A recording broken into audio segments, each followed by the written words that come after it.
Hello everyone, welcome to part 2 of Fancy Bazaar. এইফালে চাব পাৰিছে মোৰ ফ্ৰেণ্ডবিলাকে কটন কুৰ্তি চাই আছে। তাৰপিছত আমি গ'লোঁ অক্সিডাইজ জুৱেলাৰী দোকানত। এইফালে কালেকশ্যনবিলাক বহুত ধুনীয়া আছিলে, এবাৰ চালে মানে চাই থাকিব মন যায়। লিপষ্টিকবিলাক 100ৰ পৰা ষ্টাৰ্ট। তাৰপিছত আমি গ'লোঁ মছজিদ গলি। ইয়াতে এটা হ'লচেল মাৰ্কেট দেখা পালোঁ, তাতে মানে বস্তুবিলাক বহুত এট্ৰেক্টিভ আৰু চালে চাই থাকিব মন যায়। ইয়াতে মানে ক'লে যে ডজন হিচাপে বিক্ৰী হয় ক্লিপবিলাক আৰু বেলেগ বস্তুবিলাক, কিছুমান মানে এটা এটাকৈও বিক্ৰী হয়।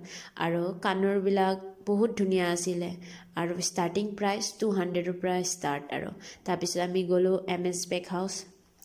MS বেগ হাউচটো চবেই জানেই, শ্বুজ চপ্পলছ আৰু বেগছৰ কাৰণে ফেমাছ। বেলেগ বেলেগ বস্তুও আছে, বহুত ধুনীয়া লাগিলে গোটেইখিনি, কিন্তু ভিৰ বহুত। আমি সেইটো কাৰণে জল্দি ওলাই আহিলোঁ। আৰু আপোনালোকে যদি কি আমি কিনিলোঁ চাব বিচাৰে তো কমেণ্টত জনাব। আমাৰ শ্বপিং হৈ গ'ল আৰু আমি কি খালোঁ দেখুওৱা নহ'ল, আমি যাব ওলাইছোঁ। আজিলৈ ইমানেই, bye bye, thank you for ৱাচিং।